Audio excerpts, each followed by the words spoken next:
शुरू से आपसे कह रहा था कि उत्तर प्रदेश में बीजेपी की सरकार रूल ऑफ लॉ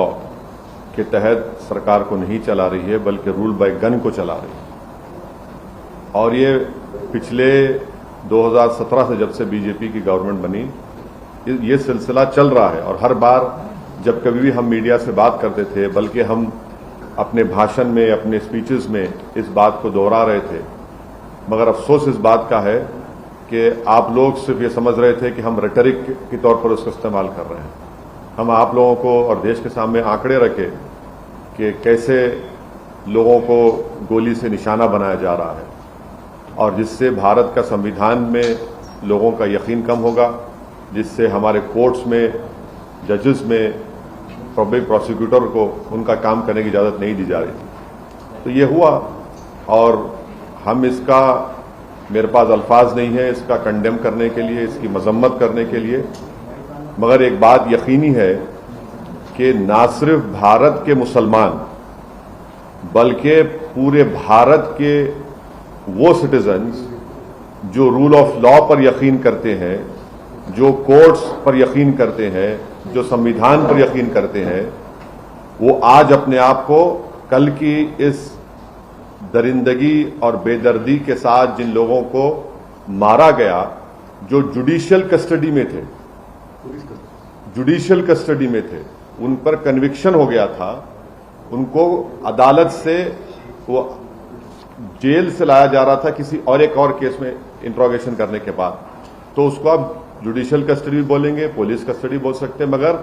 ना सिर्फ मुसलमान बल्कि हर वो भारत का नागरिक जो अपने आप को, अपने मुल्क पर फख्र करता है इसलिए कि यहां पर संविधान है, कोर्ट्स है, उसको इस बात का फख्र है कि पाकिस्तान से एक आतंकवादी आकर भारत के नागरिक को जान लिया था, तो हमने उस पर कोर्ट में केस चलाकर उसको सजा दी। आज वो सब लोग कमजोर और अपने आप को गैर महफूज समझ रहे हैं, वो अपने आप को कमजोर और गैर महफूज समझ रहे हैं। कल का जो मर्डर हुआ है, ये कोल्ड ब्लडेड मर्डर कहते हैं, उसको देखने के बाद हर वो भारत का नागरिक जो भारत के संविधान पर यकीन करता है, भारत की अदालतों पर उसको यकीन है, आज वो अपने आप को कमजोर और गैर महफूज समझ रहा है। और ये इसलिए हुआ क्योंकि जो लोग सत्ता की कुर्सियों में बैठे हुए हैं, उनमें राय बराबर भी, जो अंग्रेजी का वर्ड है, ना कंपैशन है, ना उनमें ह्यूमैनिटी है, ना उनमें रहम है, ना उनमें इंसानियत है। ये जो कल का वाकया हुआ,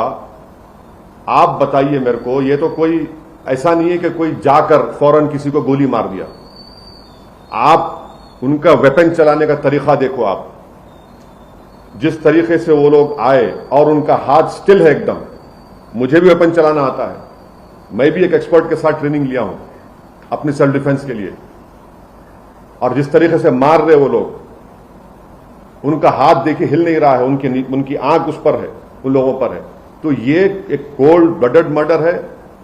और ये लोग प्रोफेशनल हैं। और कितना इसमें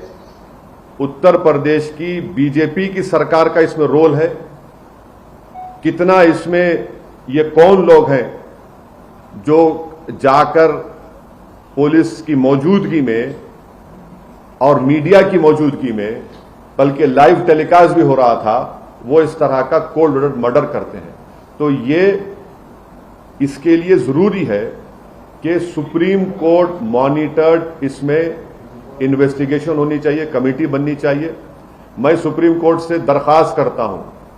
प्लीड करता हूं, क्योंकि 28 मार्च के दिन सुप्रीम कोर्ट ने एक फैसला दिया था कि कल जो लोग मारे गए, उसमें से एक शख्स ने, जो एक मुसलमान एक्स एमपी है, जो एक मुसलमान एक्स एमपी है, वो कोर्ट को गए थे कि मेरी जान को खतरा है, सुप्रीम कोर्ट को। तो सुप्रीम कोर्ट ने यह कहा था कि जब आप जुडिशियल कस्टडी में है और आपको पुलिस कस्टडी में लेकर जा रहे, तो स्टेट की जिम्मेदारी है। अब सुप्रीम कोर्ट इस मसले को सो मोटो ले, और सुप्रीम कोर्ट एक कमेटी बनाए, सुप्रीम कोर्ट एक इन्वेस्टिगेशन टीम बनाए, टाइम बाउंड तरीके से उनको टाइम दिया जाए, और उस इन्वेस्टिगेशन टीम में उत्तर प्रदेश का कोई भी ऑफिसर ना हो। एक टाइम बाउंड तरीके से वो इन्वेस्टिगेशन टीम बननी चाहिए जो सुप्रीम कोर्ट को रिपोर्ट करे, और एक टाइम बाउंड मैनर में वो इन्वेस्टिगेशन मुकम्मल होना चाहिए। क्योंकि ये बात मैं कोई भी यकीन नहीं कर सकता कि ये लोग सिर्फ उठकर आए, कौन इनको बोला वहां पर,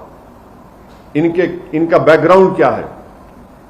और कैसे वो लोग इस तरह घुस गए वहां पर, और क्यों पुलिस ने उनको रोका नहीं।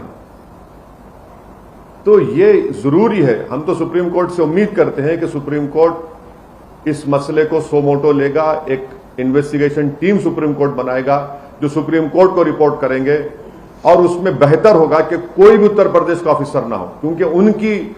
मौजूदगी में, उनकी कस्टडी में इन दो लोगों की हत्या की गई है।